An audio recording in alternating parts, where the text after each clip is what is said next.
My name is Jim Al-Khalili, and I'm a professor of physics at the University of Surrey. Studying the innermost secrets of atoms and their nuclei has been at the heart of my working life. But there's another side to me.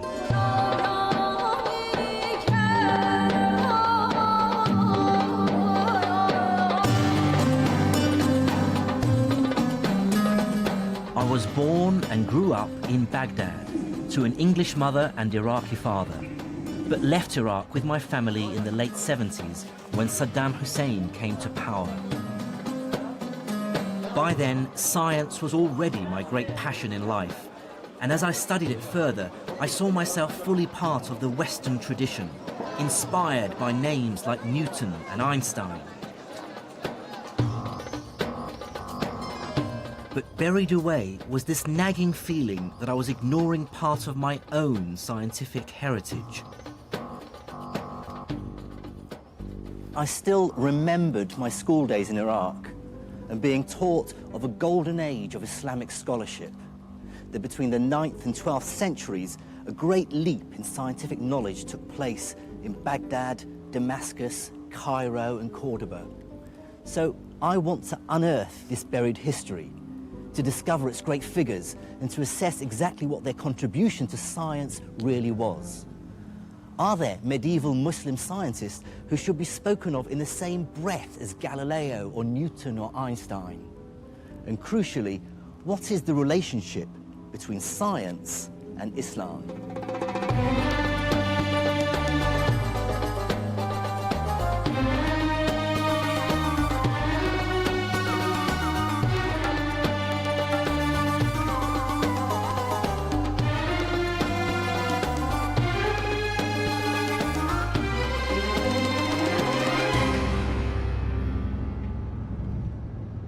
My journey into the science of the medieval Islamic world will take me through Syria, Iran, and North Africa.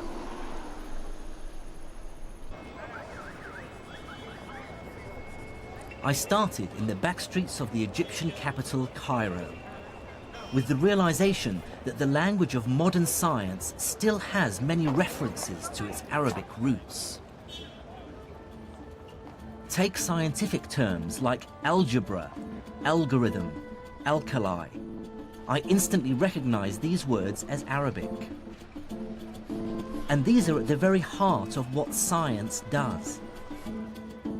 There will be no modern mathematics or physics without algebra, no computers without algorithms, and no chemistry without alkalis.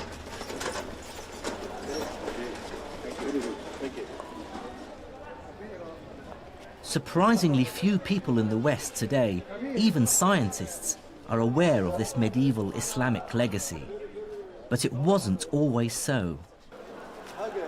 From the 12th to the 17th century, European scholars regularly refer to earlier Islamic texts. I have here copies of some pages of the book Libera Baci by the great Italian mathematician Leonardo Pisano, otherwise known as Fibonacci. What's fascinating is that on page 406 is a reference to an older text called Modum Algebra et al-Muqabala, and in the margin is the name Mahomet, which is the Latinized version of the Arabic name Muhammad. The person he's referring to is Muhammad ibn Musa Al-Khwarizmi. In fact, Arabic names crop up in many medieval European texts on subjects as varied as map-making, optics, and medicine. But I want to start with Al-Khwarizmi because his work touches on a crucial aspect of all our lives today.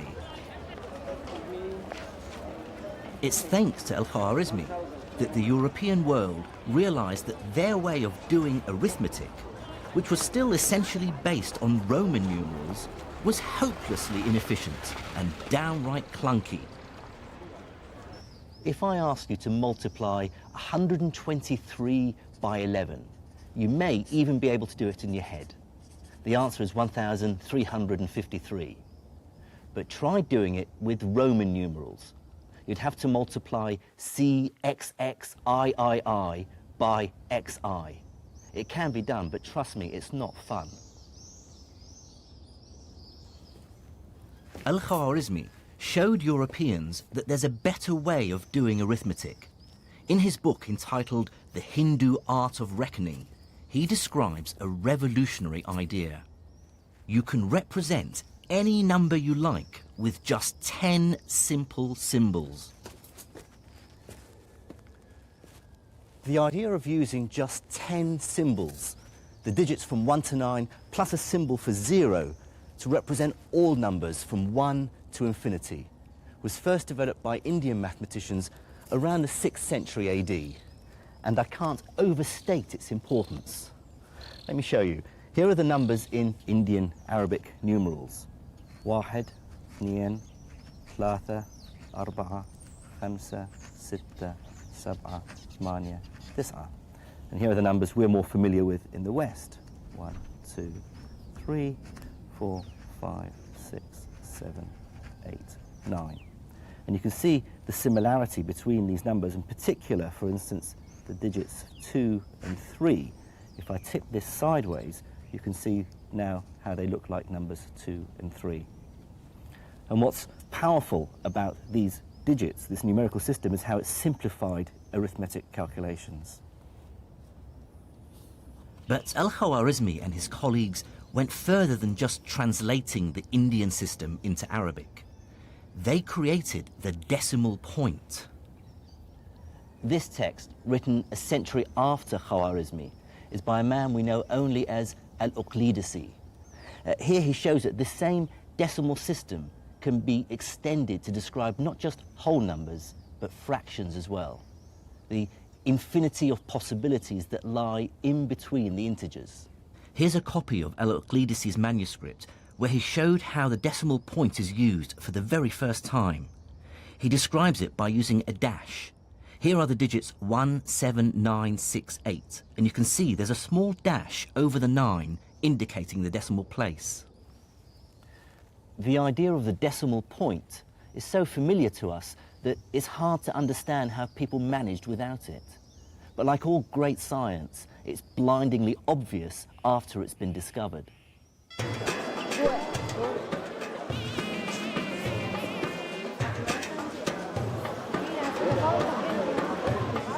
The story of numbers and the decimal point hints that even over 1,000 years ago, science was becoming much more global. Ideas were spreading, emerging out of India, Greece, even China, and cross-fertilizing. And looking on a map that shows where people lived 1,000 years ago gave me my first insight into why medieval Islam would play such an important role in the development of science. Now look at which city lies at the center of the known world, a place where the widest range of peoples and ideas were bound to collide. It's the city where I was born, the capital of the Islamic Empire, Baghdad.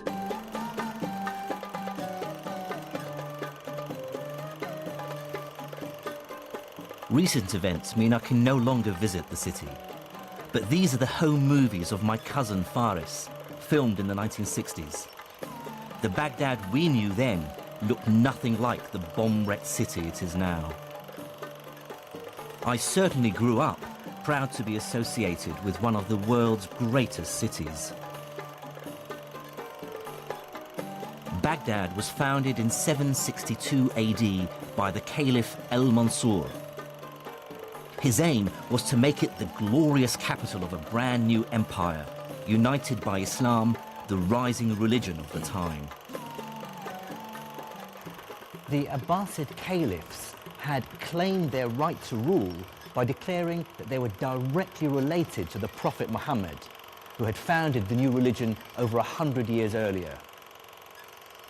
But in that short time, the armies of Islam had conquered a vast territory. Starting in a small area around Medina, they moved rapidly out of the Arabian Peninsula and within a few decades had taken control of the Levant, North Africa, Spain and Persia. I think one must bear in mind that this is an era in which people actually believed in God, and the dramatic successes of the Arabs as they poured out of Arabia was such that a lot of people did sort of observe and say they must have God on their side, this must be the true God. And some people did convert, or if they didn't convert, they did submit to Arab-Muslim political control for that reason. By the early 8th century, Islamic caliphs ruled a vast territory. And like most successful emperors, from Caesar to Napoleon, they understood that political power and scientific know-how go hand in hand.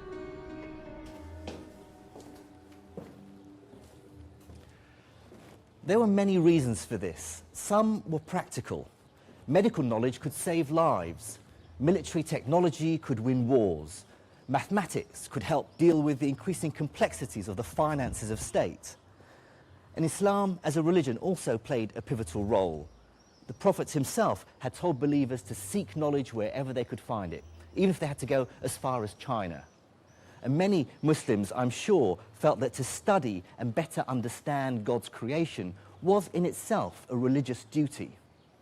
But there were also other less edifying motives at play. To many in the ruling elite of the Islamic Empire, knowledge itself had a self-serving purpose, because possessing it was seen as proof of the new empire's superiority over the rest of the world. But with military and political success, the Islamic caliphs faced an inevitable problem. How do you sensibly govern a hugely diverse population?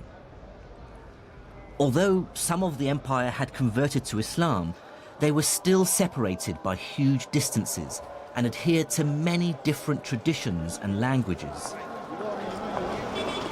In the 8th century AD, the empire's leader, the Caliph Abd-al-Malik, had to find a way of administering this mishmash of languages. Like all the great figures of the Islamic Empire, Abd-al-Malik lived in a culture without portraiture. All we have are later impressions of what he might have looked like. His solution was sweeping in scale and inadvertently laid the foundations of a scientific renaissance. It was this Abd al-Malik ibn Marwan who said, this bureaucratic chaos has to stop.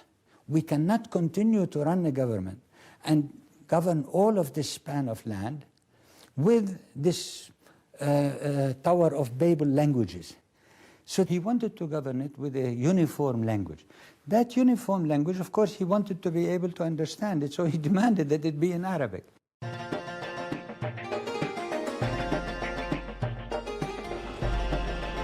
But the choice of Arabic as the common language of the empire went beyond administrative convenience.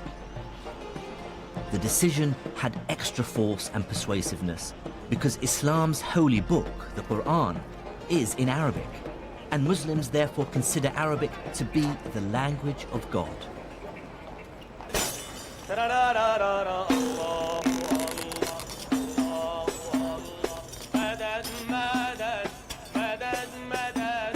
The words of the Quran are so sacred that its text hasn't changed in over 1,400 years. By comparison, English has changed dramatically in just 700 years. To our ears, Chaucer is almost unintelligible, whereas any Quran can be understood by anyone who reads Arabic.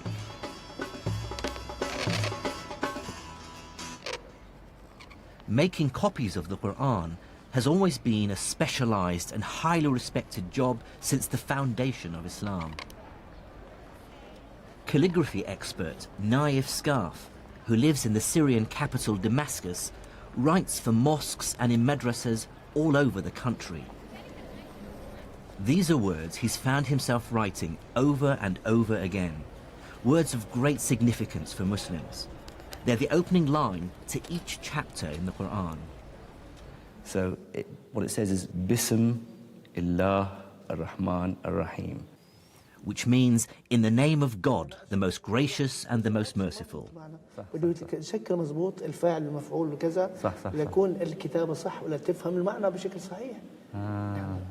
So it's saying the complexity of Arabic calligraphy was enforced on them because of the spread of Islam, because they were worried that the meaning of the words in the Quran would be lost if it was read by people who don't speak Arabic. Then they wouldn't, not only would they misinterpret it, they just wouldn't be able to distinguish between different letters. So not only did they add dots on certain letters, they also added other little squiggly lines which changed the sound of vowels. And it was something that they put in place just to ensure that people were able to have the right pronunciation when they read the Quran. The consequences for science were immediate. Scholars from different lands who previously had no way of communicating now had a common language. And it was a language that was specially developed to be precise and unambiguous, which made it ideal for scientific and technical terms. What this meant was the summoning into existence of a vast intellectual community where scholars from very different parts of the world could engage in dialogue, comparison, debate, argument, often very fierce argument, with each other. It was possible for scholars based in Cordoba in southern Spain to engage in literary and scientific debate with scholars from Baghdad or from Samarkand.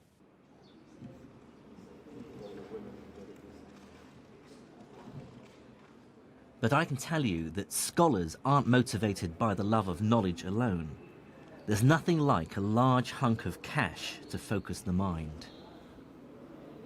By the early 800s, the ruling elite of the Islamic Empire were pouring money into a truly ambitious project, which was global in scale and which was to have a profound impact on science.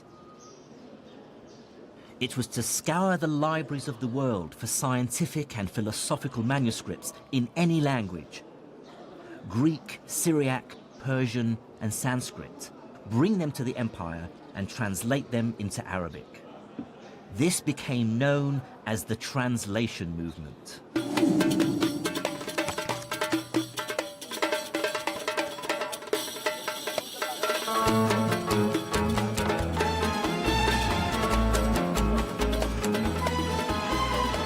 The effort scholars put into finding ancient texts was astonishing.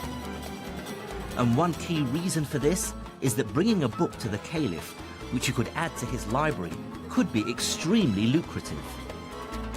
The story goes that the Caliph Al-Ma'mun was so obsessed that he would send his messengers out of Baghdad far and wide to distant lands just to get hold of books that he didn't possess for the translation movement.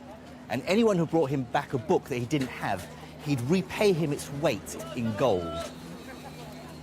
To give some sense of the extent of this activity, sort of between 750 and 950, somebody called An-Nadim, who wrote a list of sort of the intelligentsia of the Abbasid era, lists 70 translators. So it was quite a large cohort of people involved in translation, and obviously he only named the well-known. They could get up to 500 gold dinars a month, which is probably around $24,000, which is a huge sum of money for what they were doing. It was a very, very prestigious, well-paid, well-patronized activity.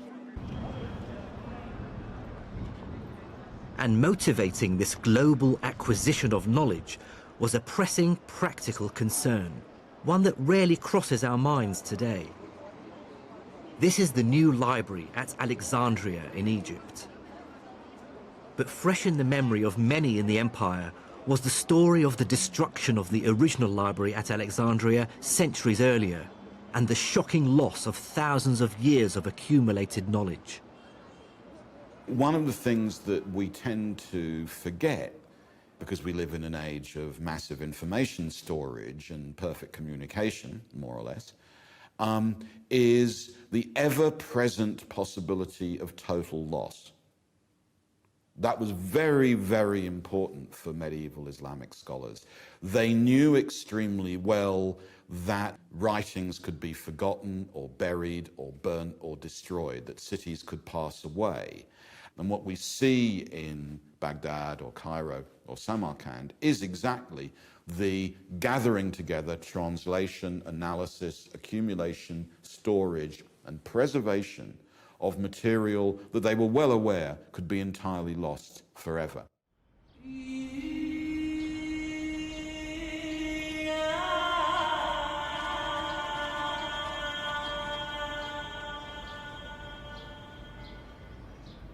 And if there was one branch of knowledge that everyone, from the mighty caliph to the humble trader, wanted to preserve and enhance, it was medicine.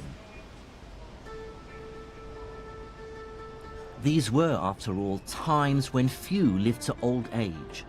Writings from the time remind us that what we might consider a relatively minor infection today could be a death sentence. Religious teachings, then, were not just a source of comfort. They were a constant reminder that we should never give up. In the Hadith, which is the collected sayings of the Prophet Muhammad, it says, "Ma anzala Allahu da'an illa wa anzala lahu dawa'an," which means that God did not send down a disease without also sending down its cure. It's statements like this that lead Muslims, even today, to believe that cures for all diseases are out there somewhere, and that we need to search to find them. To assess how this optimism actually affected Islamic medicine, I met up with Dr. Peter Porman in the Syrian capital, Damascus. He's a leading expert on Islamic medicine who spends much of his time researching here in the Middle East. What people don't realize is that the history of Islamic medicine is really the history of our medicine, because our medicine, the university medicine we used until the 19th century, it was based to a large extent on all this work of these Islamic physicians. Islamic medicine built extensively on the foundations laid by the ancient Greeks. The most highly prized and among the first to be translated into Arabic were the medical manuscripts of the 3rd century Greek physician Galen. Galen believed that a healthy body was one in balance, a balance of 4 types of fluids called humours, which circulate through the body, and any one of which, if out of balance, would cause illness and a change of temperament. The 4 humours were yellow bile, which, if in excess, would cause the patient to become bilious or bad-tempered and nauseous. Blood, too much of which would cause the patient to become sanguine or cheerful and flushed. Black bile, which in excess would cause the patient to become lethargic, melancholic, even depressed. And phlegm, which in excess would cause the patient to become phlegmatic or apathetic and emotionally detached.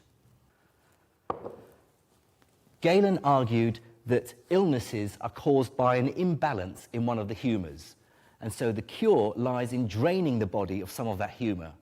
And so he recommended techniques like cutting to induce bleeding or using emetics to induce vomiting. But Islamic doctors were acutely aware that Galen and Greek medicine were only one source of medical knowledge. There were other traditions of medicine that they were equally keen to incorporate into their understanding of how the body functioned. Medieval Arabic texts refer to wise women, folk healers who provided medical drugs. This tradition continues today, as I found when I came across one for myself in the back streets of Hammamat in Tunisia. This is Arafat Nabil. She's been running her shop selling medicinal herbs and spices for over 20 years. She believes that her remedies can cure a wide range of medical ailments. مثلا هذه عشبة نعم. اسمها شيح بتنحى الدود من البطن، بتنحي جميع الأوجاع الداخلية.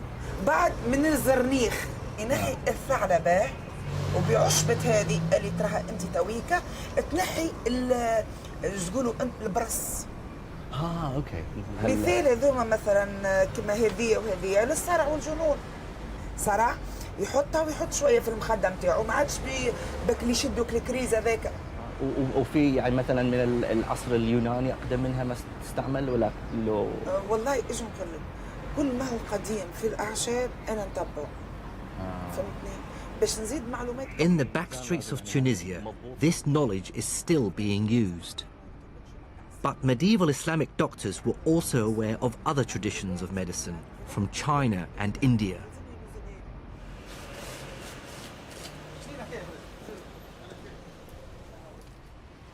And yet another tradition of medical guidance came from within Islam itself and takes some of its ideas from the Quran and some from the collected sayings of the Prophet, the Hadith.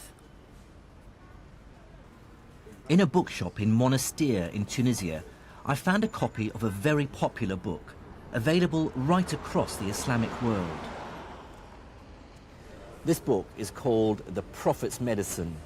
And see how old it is. The author was born between 691 and 751 Hijri, which places him in the 14th century.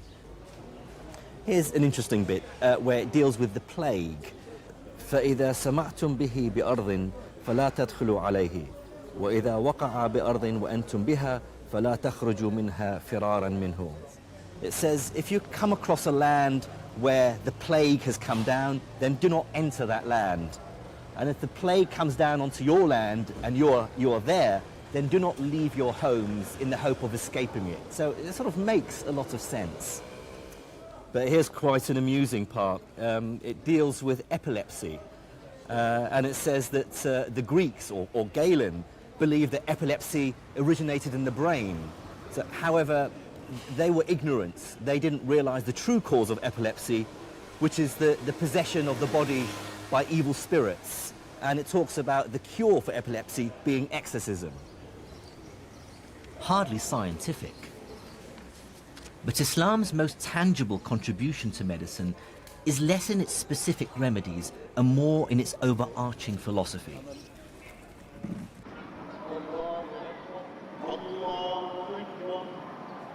It is, after all, a religion whose central idea is that we should feel compassion for our fellow humans. And accompanied by Dr. Peter Porman, I'm going to see a physical bricks and mortar manifestation of medieval Islamic compassion. This is the Nur al-Din Hospital, the leading hospital of the Islamic Empire, built here in Damascus and now a museum. This was built in the 1150s, 1154, I believe. One of the ideas which are stipulated in Islam is the idea to be charitable, and yes, charity. Zakah, yes. Exactly, and an obligation to give alms and stuff like that. Yeah. And so, if you're a ruler or if you have a lot of money, what you could do is obviously you could really be charitable. Charitable and set up like a nice hospital like this one.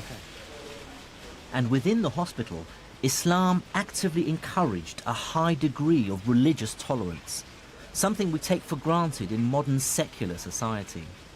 The hospital was open to all communities, so you would have Christians, you would have Jews, Muslims obviously, maybe other denominations, both as patients and also as practitioners. Like a Christian studies with a Muslim says my best student was a Jew, and so the medicine which was practiced here transcended religion. I mean, typically, how many physicians would there be? Well, it depends. Well, like for certain hospitals, we hear figures of like 24 or 28 physicians. Yes. The physicians would do the rounds in the mornings, you see, do their prescriptions that's the and sort stuff of thing like that. Yeah, hasn't changed over the ages. Yeah. As a result of the translation movement, those physicians now became aware of the latest remedies from as far away as India and China. And as the new drugs filtered in from the rest of the world, hospitals started to set up a new kind of facility within their walls. The pharmacy. So this notion of a pharmacy in a hospital, is that a new innovation? Well, the whole package, certainly, that's new. And what is interesting, if you look for innovation, again, like on the level of pharmacy, if you look at Baghdad or even Damascus, it's at this crossroad of cultures. So loads of new things come in, like musk, for instance, myrobalan. You have like Indian drugs. There's like an Indian pill, for instance, which is good against headaches and bad breath, but also gives you sexual appetite and stuff like that. So Cures your headache, gives you fresh breath. Fresh breath. And gives you... increased... And so it's like toothpaste, Viagra and aspirin. That's right, all in one. Fantastic. Yeah. So, well, let's walk in here. Peter wants to show me perhaps the most ghoulish aspect of Islamic medicine, surgery. Here you have like a wonderful illustration. It appears that this is the first anatomical illustration in history. Like you see, it says adala, which means muscle, and so these are like the different muscles which move the eyelids. So it was understood then that the muscles controlled the... Oh, absolutely, the lens in the eye. Yeah, and moved the eyelid and stuff like that. So the other thing which we have here, which is really nice, is I think we have some, like ophthalmological instruments. For instance, it's a hook, could be used, for instance, like to kind of pull back your eyelid, that sort of thing. I mean, these instruments were very useful to the doctor. Although these tools might look crude, eye surgery was one of Islamic medicine's great successes. One innovation was to improve an older technique for curing cataracts called couching, which in their hands had a success rate of over 60%. In a living subject, the cornea would be clear and you'd be able to see the pupil clearly with the cataract sitting behind the pupil, the wide opacity. To see how couching stands the test of time, I'm meeting up with eye surgeon Mr. Vic Sharma. Right, the cataract is the lens inside the eye, which sits behind the pupil. As with time, with age, the lens gets cloudier and cloudier, and that's what is referred to as a cataract. Okay.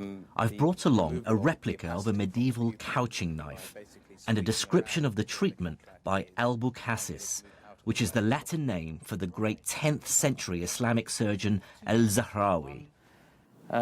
He says you take the couching needle in your right hand if it be the left eye and so on, and then thrust the needle firmly in, at the same time rotating it with your hand until it penetrates the white of the eye and you feel the needle has reached something empty. So he's talking about how to dislodge. Exactly. So, I mean, maybe you can show me. We've got some eyes here. Yep, and I'll certainly give it a shot. And what they would have done would have attempted to go in just by the white of the eye, just at the edge where the cornea is. And then what they are attempting to do is to sweep around, trying to break all those ligaments of that lens and trying to get the lens to drop away from the pupil to allow more light to enter in through the pupil and to brighten the subject's vision. But, of course, you haven't got the capacity to focus. Oh, yeah, you haven't got a lens now, so that was a big problem until people started compensating that with specs later on. Right. What is your feeling about how advanced and successful? Well, they were on the general ballpark. They were at the right place. They were trying to remove the cataract away from the visual axis. They understood the anatomy of the eye. Exactly. They had some understanding of the anatomy of the eye, and that the lens was behind the pupil, and that's what was causing the visual loss. And so removing that, and that general principle is still the same. Right. And there are still accounts of it being used in certain parts of the world presently.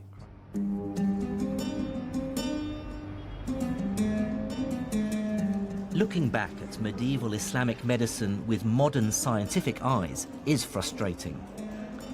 They take as true many things we know to be nonsense. But on the other hand, their desire to deal with this vast subject logically and systematically is admirable and truly marks a break with the past.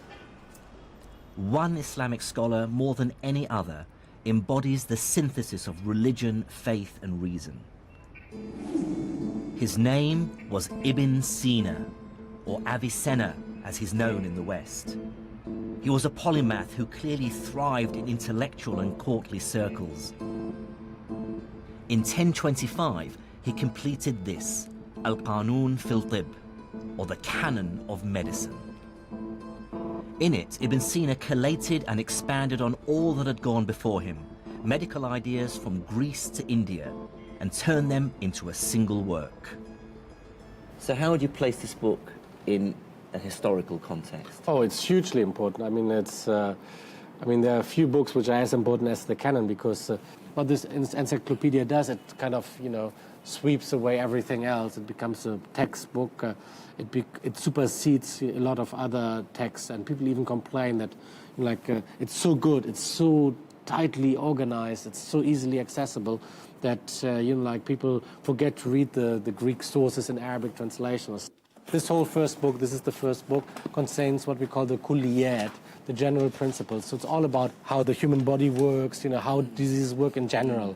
The second book contains diseases of what we sometimes call from tip to toe, like from tip to toe. So he starts with the diseases of the head, and then he moves down, like the eyes, the ears, the nose, the mouth, and he normally they end up at the sexual organs, you see. At first sight, the sheer ambition of the 3 volumes is hugely impressive. Here's an attempt at diagnosis and cure for diseases as diverse as depression, meningitis and smallpox. And there's even detailed chapters on more common problems. So, for instance, here you have headaches. So different kinds of headaches. في العلاج الصداع الحادث عن الروائح الطيبة. So headaches caused by pleasant, fragrant smells. And then he's also got الحادث من الخمار, so hangovers. Different kinds of treatment. You can get headache from sex. Is that right? Well, hasn't happened to me yet, but let's see. So, the treatment of headache caused by sex. ويجب لمن يعتريه ذلك عقب الجماع وبامتلاء أن يبدأ بالفast. So if somebody has or is befallen by, suffers from a headache after sex, and he also has a repletion, so he has too many superfluities or something like that, so يجب أن يبدأ بالفast. One has to first resort to venesection or bloodletting. ثم بالإسهال, and then you should use purging. In وجب كل واحد منهما. For both of them, bloodletting and purging are necessary. A lot of the stuff in here sounds like nonsense, of course, because this is not modern medicine. No, it's not. So how long was this taken seriously? Well, the fundamental ideas contained here about how the body works, they haven't changed until the early 19th century. There was progress, obviously, on certain levels, but the essence was the same. And then came the big break with the discovery of bacteria and viruses and things like that. And from the second half of the 19th century onward, medicine was totally revolutionized. Ibn Sina's canon of medicine is a landmark in the history of the subject. Although much of the medical science it espouses we know now to be terribly misguided, its value lies in accumulating the best knowledge in the world at the time into one accessible, organized text. The canon would give future generations something to rewrite.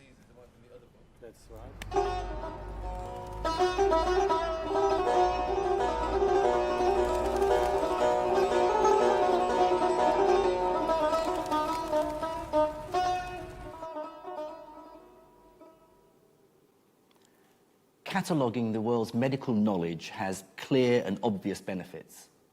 But the Islamic Empire's obsession to uncover the knowledge of the ancients went beyond practical matters like medicine. Many, like the Caliph Al-Ma'mun, believed that the people of antiquity possessed dark, even magical powers. And what's more, new evidence is coming to light to show just how hard Islamic scientists worked to rediscover them.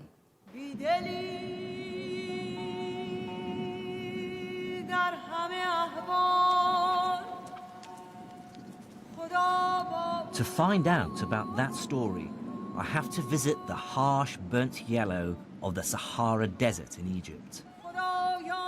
There I am to meet an academic who wants to show me how the translation movement took the Arabs to Egypt on a quest to break a code, which they thought hid the secret of the dark art of alchemy.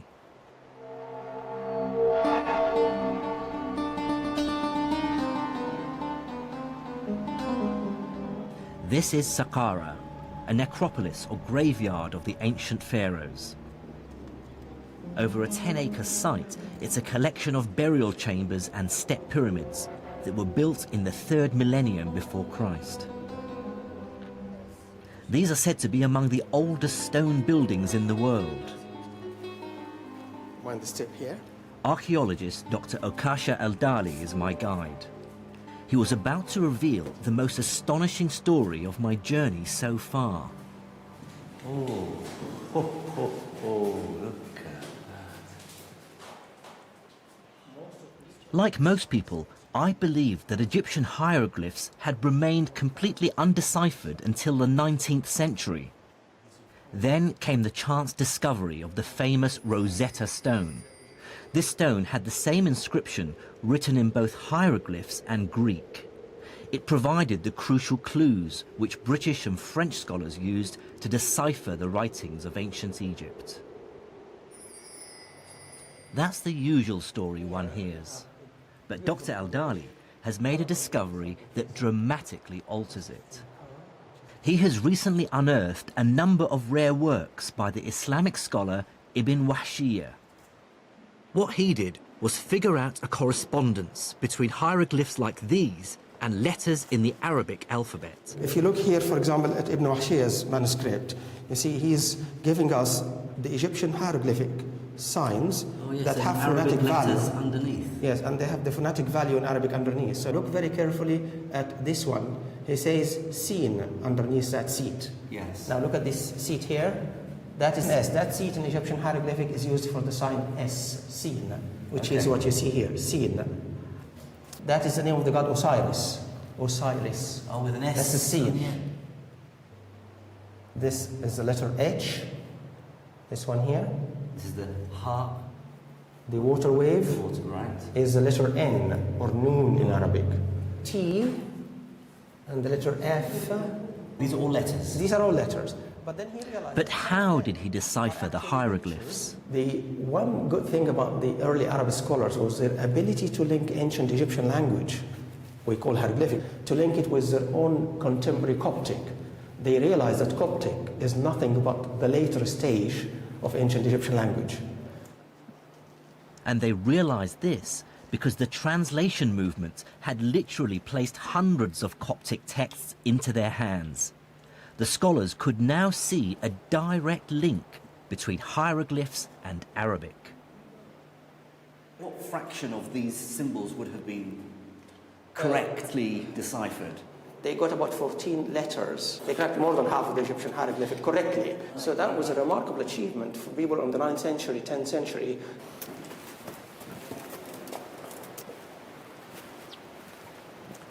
Well, that's probably the biggest revelation for me so far on my travels, that Egyptology didn't begin in the 19th century. Yet again, it seems that Islamic scholars actually cracked hieroglyphics, and they cracked it for strange reasons. They cracked it because they were interested in astrology and alchemy. But here is another example of this amazing translation movement. They weren't just translating Greek and Indian and Persian texts, they were translating Egyptian hieroglyphics as well. Absolutely incredible. Unfortunately for the Caliph Al-Ma'mun, the hieroglyphs contained no alchemical secrets. But what this story reveals to me is the insatiable curiosity Islamic scholars had about the world. They were desperate to absorb knowledge from all cultures purely on merit, with no qualms about the places or religions from which it came. Most intellectual traditions, including, if I may say so, our own, tend to work very hard to keep everybody else out. Whereas here we have an example of an enterprise which is desperate, curious, to turn itself into a net importer of intellectual product. And that's a very important lesson for the history of the sciences. I was soon to see just how dramatically this fueled scientific innovation. But it's worth remembering that the translation movement wasn't just about science and medicine. As the capital Baghdad sat in the center of a vast, successful empire, it became home to an extraordinary flourishing of all kinds of culture.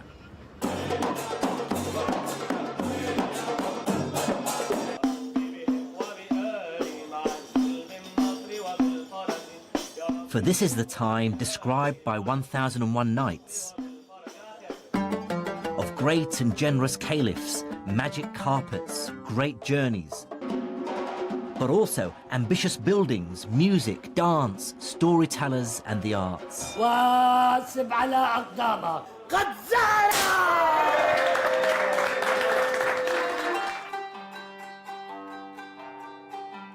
Baghdad was such a cultured and vibrant city that one traveller of the time wrote, "There is none more learned than their scholars, more cogent than their theologians, more poetic than their poets, or more reckless than their rakes."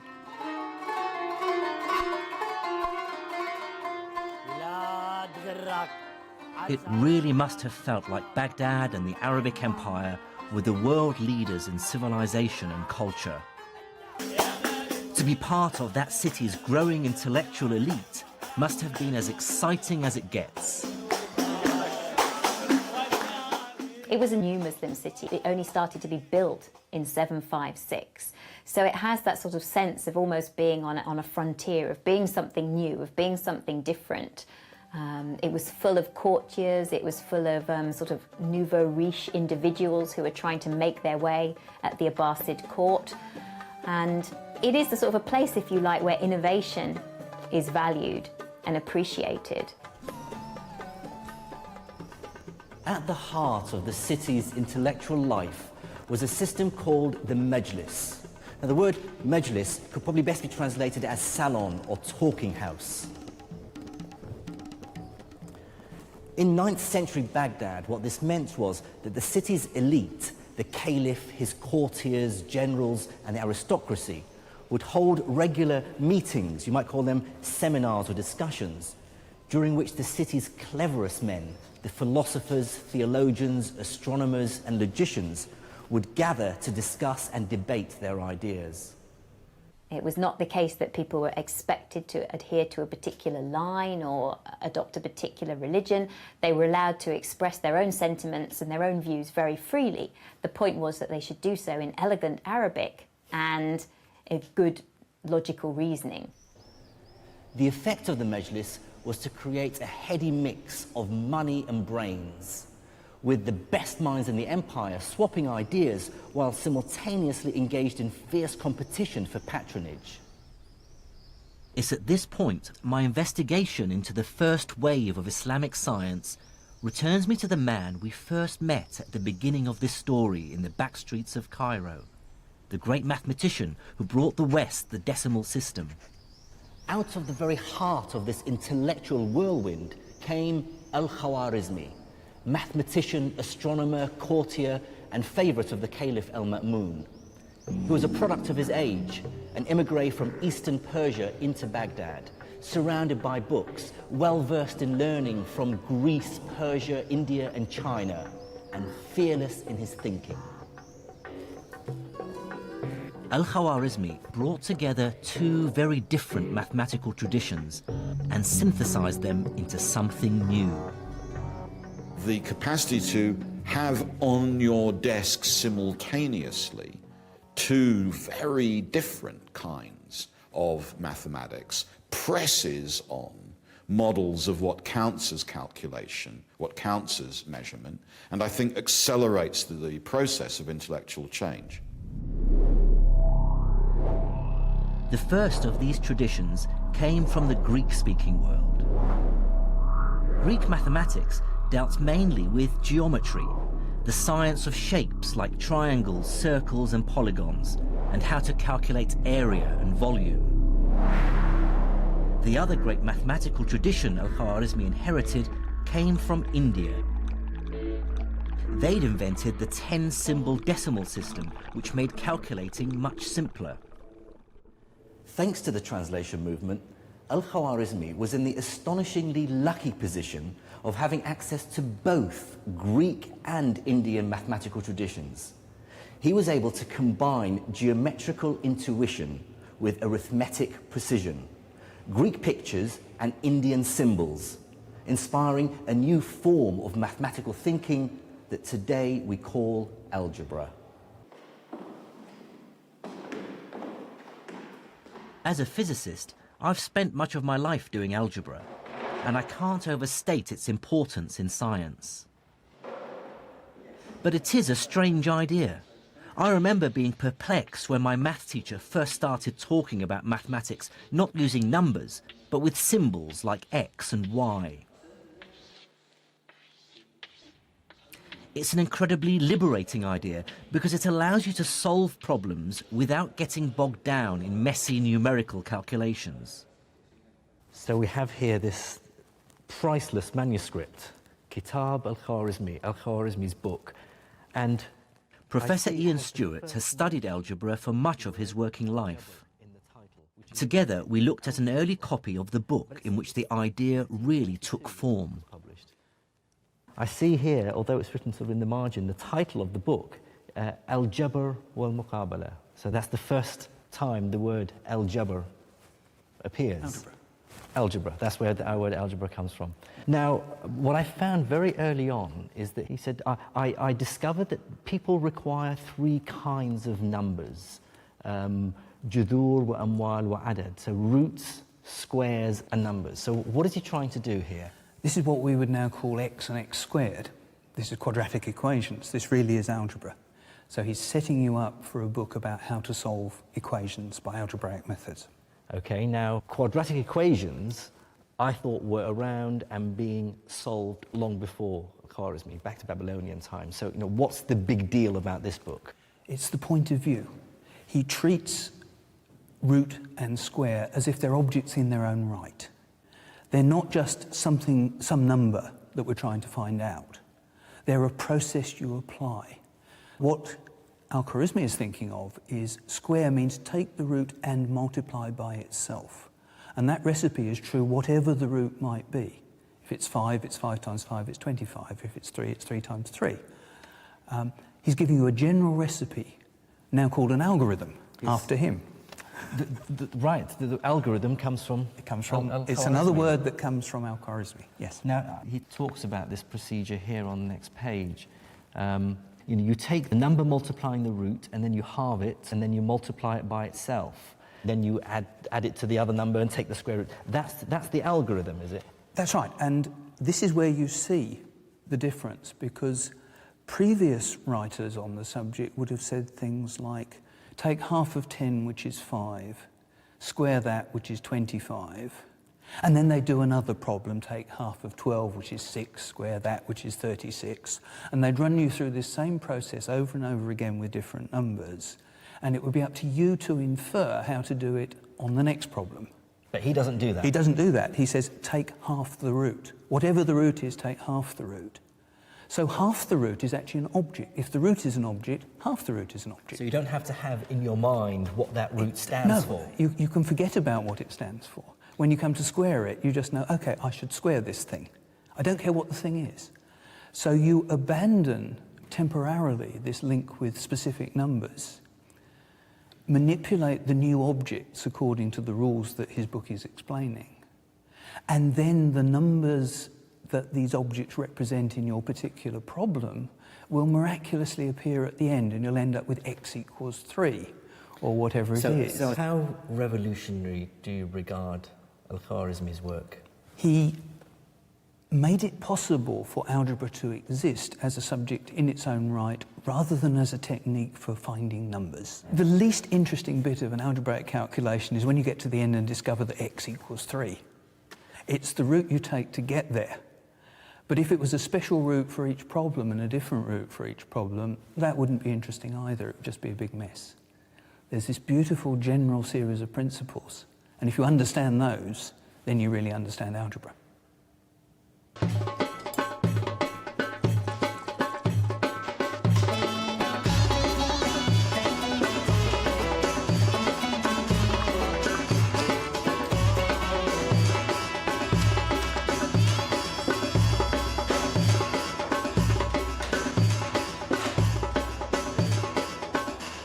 what is the true global importance of algebra? It's been used throughout the ages to solve all sorts of problems. Let the mass of the cannonball be m. Let the distance it has to travel be d. Use algebra to work out the optimum angle you have to point your cannon. That sort of knowledge wins wars.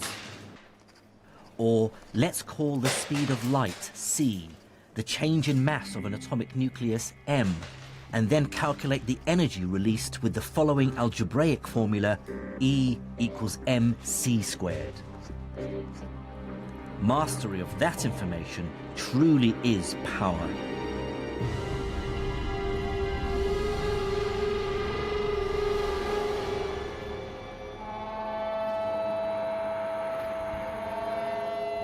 Algebra has helped create the modern world.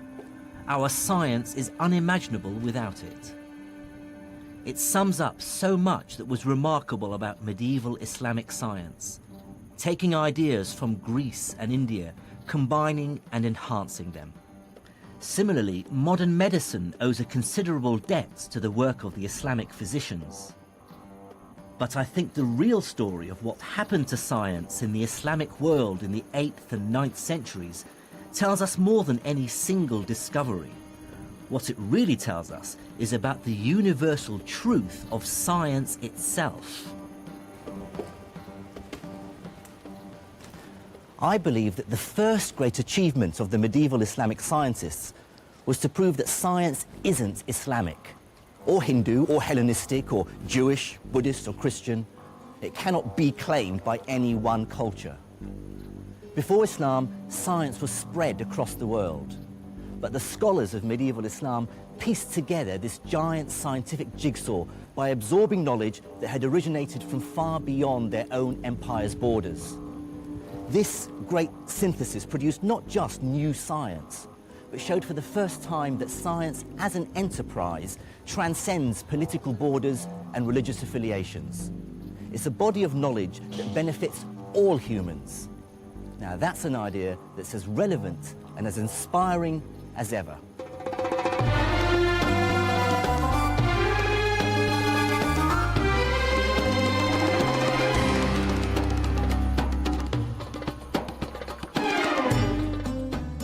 In the next episode, I investigate how one of the most important ideas in the world arose in the Islamic Empire. I discover how mathematics and experimentation fused together as the empire embraced a medieval industrial revolution.